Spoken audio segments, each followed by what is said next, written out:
Alors, le son c'est ok. Nice. Bonjour à tous, j'espère que vous allez bien. On se retrouve aujourd'hui pour une nouvelle vidéo, le débriefing du semi-Ironman de Rapperswil. Donc oui, j'ai repris du temps. La raison, le setup lumière que j'attendais pour un projet perso de photographie, je me suis dit autant décaler un petit peu les vidéos YouTube.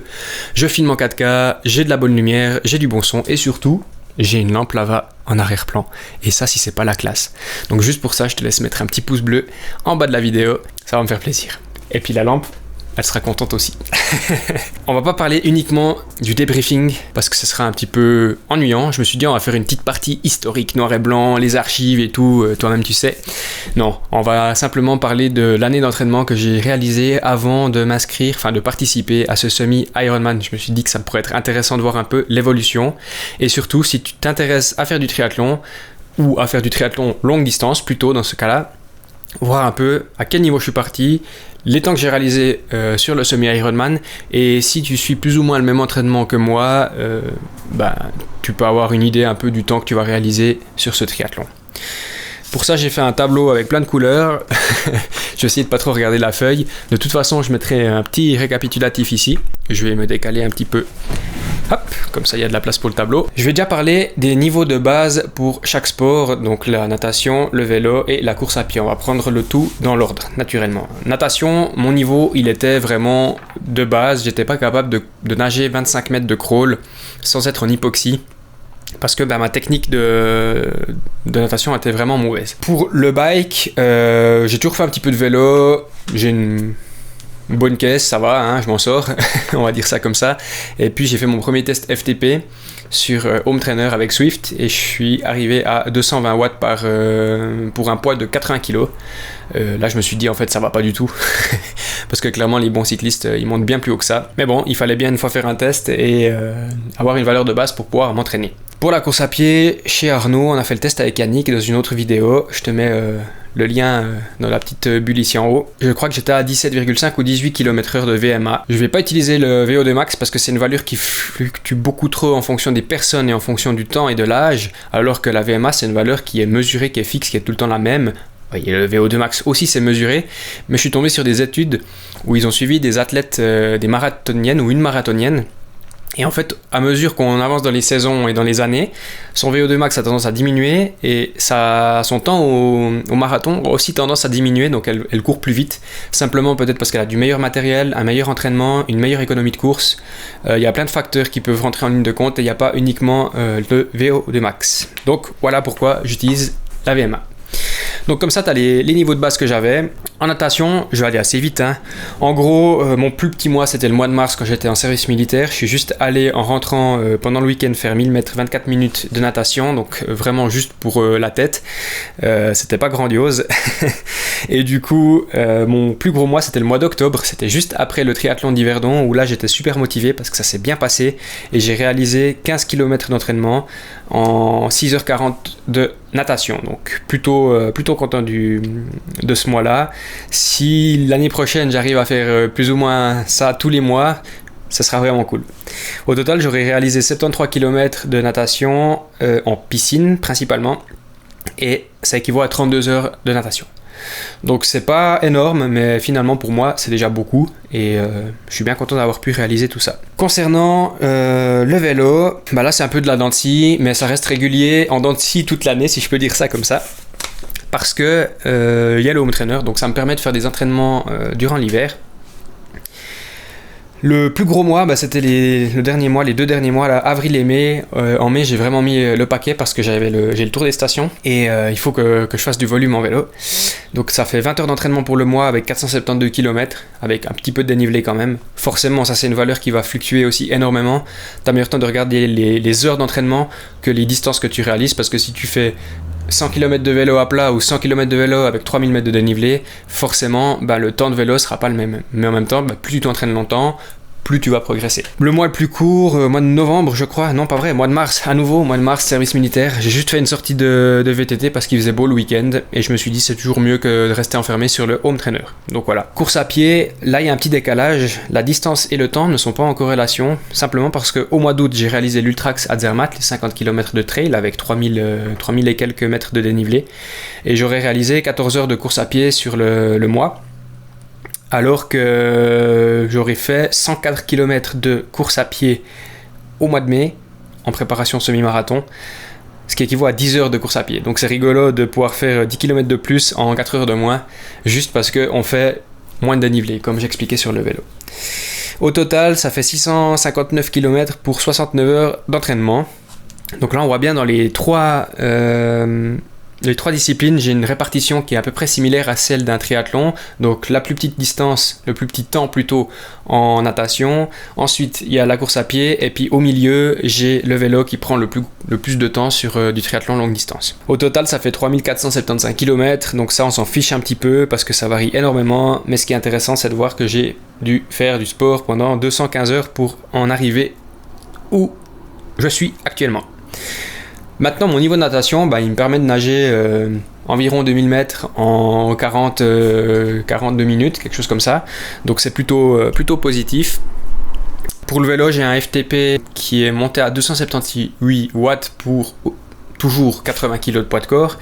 Et en course à pied, j'ai pas refait de test de VMA, mais je pense que ça n'a pas énormément bougé, étant donné que je me suis un petit peu blessé, des périostites, des petites tendinites, des douleurs à gauche à droite. Donc voilà, la route ça me réussit pas, le trail c'est un peu plus doux, j'arrive mieux, mais je crois que je suis un poil lourd ou j'ai une foulée qui est pas idéale pour faire de la route.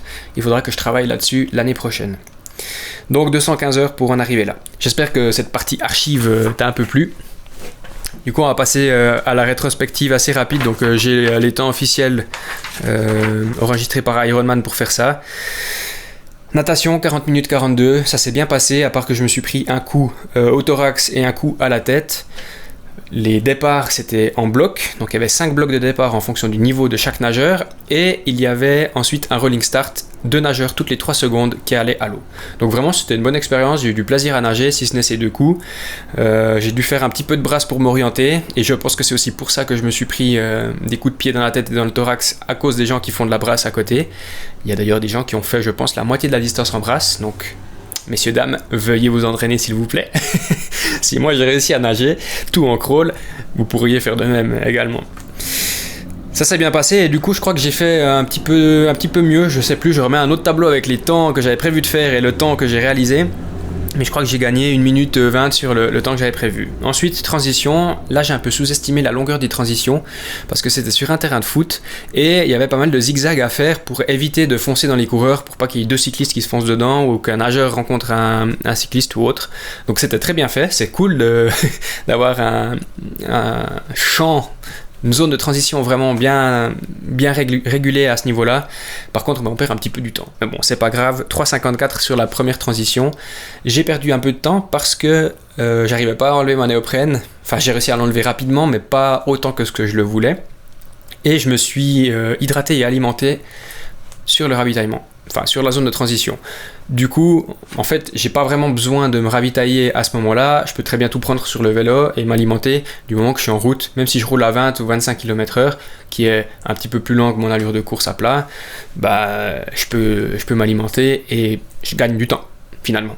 Donc ce sera la petite chose à améliorer pour le prochain triathlon. Concernant le vélo, ça s'est bien passé aussi. Donc il n'y a pas 90 km, il y en avait 84,2 avec 1100 mètres de dénivelé. J'ai réalisé ça juste en dessous de 3 heures, 2h59 et 50 secondes, ce qui équivaut à 28,09 km/h de moyenne. Donc là, je suis aussi largement plus rapide que ce que j'avais prévu. Un quart d'heure de moins, je crois, si je dis pas de bêtises. J'espère pas m'être grillé sur le vélo, mais je crois pas que c'était là le problème. J'ai un petit peu poussé, mais dans l'ensemble, c'était pas mal. Je te mets aussi la puissance et la puissance normalisée sur la course, parce que je les ai pas notées là, malheureusement, mais il y aura tout dans le tableau. Et transition 2, 3 minutes 24, donc là on voit qu'il y a 30 secondes de différence entre les deux transitions, donc je pense que le fait de sortir du vélo puis d'être un petit peu cuit quand même, ça aide pas à être lucide et à être rapide sur les transitions. Et là je me suis pas alimenté du tout, j'avais préparé un petit package d'alimentation à prendre avec moi et à mettre derrière dans ma trifonction. mais quand même j'ai été vachement plus lent. Je pense que j'arrive facilement à descendre sous les 3 minutes. Bref, la transition est passée, je pars, je démarre la course à pied et là franchement, le premier kilomètre, mais c'est l'angoisse totale. J'ai pas les jambes, mon cerveau, je pense qu'il est resté sur le porte-bagages du vélo ou je sais pas où, et je suis vraiment pas bien et je me dis purée, je vais pas réussir à finir cette course ou alors je vais finir en marchant avec les derniers quoi. Et finalement je regarde ma montre et en fait je remarque que je suis à une allure plus rapide d'environ 15 à 20 secondes au kilomètre que ce que j'avais prévu de faire. Donc, j'ai pas les sensations, j'ai pas la tête, par contre, mon corps il sait courir et il le fait même très bien. Et je me dis, wow, alors attention, on va essayer de ralentir un petit peu quand même, parce que je connais ça avec la montagne où t'es un petit peu euphorique et après tu redescends, mais alors 1000 mètres plus bas et là t'es vraiment au fond du bac. Donc j'ai un petit peu essayé de me ménager et tout d'un coup j'ai retrouvé ma lucidité, j'ai retrouvé mes jambes, je courais, j'avais le sourire, je dépassais des gens, ça allait trop bien et tout, il y avait de la musique, une bonne ambiance, vraiment cool. Et je pense que j'ai quand même un petit peu poussé la machine, j'aurais peut-être pas dû, parce que je le paye un peu plus tard. Au niveau des ravitaux, c'était cool, tous les kilomètres et demi, il y avait un ravito, soit avec de l'eau, de la boisson isotonique, du Red Bull, des chips, des cacahuètes, des gels Morton, vraiment la totale. Et à ce niveau-là, c'était vraiment très très bien. Il y avait aussi des douches à intervalles très réguliers, tous les kilomètres et demi aussi, je pense. Il y avait même des fois des particuliers depuis leur jardin qui étaient en train de nous arroser parce qu'il faisait vraiment très chaud l'après-midi. Enfin, moi j'ai commencé la course à pied, je crois qu'il était aux alentours de 1h de l'après-midi, donc c'est vrai que c'est pas idéal à ce niveau-là. Mais bon, c'est le jeu, et puis j'étais pas le seul. Et là j'arrive au 16e, 17e kilomètre, après avoir gravi 2 fois le fameux Stairway to Heaven, donc les fameuses marches d'escalier. Et là je dois m'arrêter pour marcher parce que j'arrive plus, la machine elle est cassée. Je profite pour m'alimenter un petit peu, boire, j'ai pris aussi du bouillon. J'ai marché 200-300 mètres, puis après je me suis vraiment forcé à repartir en courant. Et j'ai réussi à boucler mon donc mon semi-marathon en 1h51 et 49 secondes alors que j'avais prévu 1h50. J'avais prévu 10 minutes de marche par rapport à mon record, ce qui fait un pace à 5,18 du kilo. Et on voit qu'en fait sur les premiers 14 km je suis à 5,08 du kilo, donc j'ai quand même perdu 10 secondes du kilomètre à cause de cette petite pause. Et je finis quand même en courant avec du monde partout, monstre ambiance, vraiment la grande classe. Ce qui fait que je boucle mon semi-Ironman en 5h39 et 37 secondes. Donc, objectif numéro 1, être finisher, c'est ok. D'ailleurs, j'ai reçu la médaille qui est juste là. Très jolie médaille. Le deuxième objectif, c'était de faire moins de 6 heures. Donc, c'est aussi acquis, c'est cool. Et le troisième objectif, c'était de faire moins de 5h30. Le fait de faire tes calculs et d'enlever une demi-heure sur ce temps, c'est un petit peu utopiste. J'aurais pu me mettre un challenge à 5h45, mais je pense que ça m'aura permis de me motiver un petit peu, puis de me dire, vas-y, les 5h30, elles sont accessibles sur le vélo si tu pousses un petit peu, sur la course à pied si tu pousses un petit peu. J'ai peut-être malheureusement un petit peu trop poussé sur les deux sports, ce qui fait que j'ai grillé en course à pied. Mais voilà, l'objectif était de finir et de faire un bon temps. Et là, je suis assez satisfait. Yannick, j'ai plus son temps exact, mais je crois qu'il est juste après... genre 1 minute après les 5h30, il a fait 5h31 ou quelque chose comme ça. Donc il est un petit peu déçu de ne pas avoir réalisé cet objectif.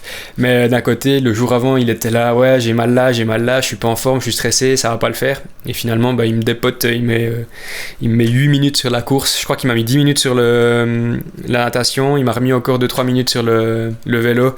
Par contre, j'ai mis la misère en course à pied. À mon avis, il a mal géré sa course au niveau du vélo. Et puis, parce qu'il n'a pas eu de douleur particulière, je crois, au niveau de la course à pied, c'était uniquement de la fatigue musculaire. Voilà, du coup je peux accrocher cette médaille avec les autres. Zac. J'ai déjà prévu le clou. Et voilà. Et puis la prochaine étape, c'est le tour des stations, une course de vélo de 135 km avec 4700 mètres de dénivelé en Valais. Ça va être compliqué, mais je vais pas filmer pendant la course, je crois pas qu'on ait le droit et j'ai pas forcément envie de me vautrer en course de vélo, surtout que c'est ma première. Donc je te ferai un petit débriefing et si je trouve des photos, j'illustrerai un petit peu tout ça avec les photos. J'espère que cette vidéo t'a plu, n'hésite pas à t'abonner, à mettre un like, à commenter si t'as des questions ou si t'as un sujet particulier que t'aimerais que je traite. J'espère aussi que le setup te plaît et que la qualité est vraiment meilleure. N'oublie pas de bien t'alimenter et de bien t'entraîner, pas comme moi. Et surtout ne pas te blesser. Je te dis à la prochaine dans une nouvelle vidéo. Allez, ciao ciao.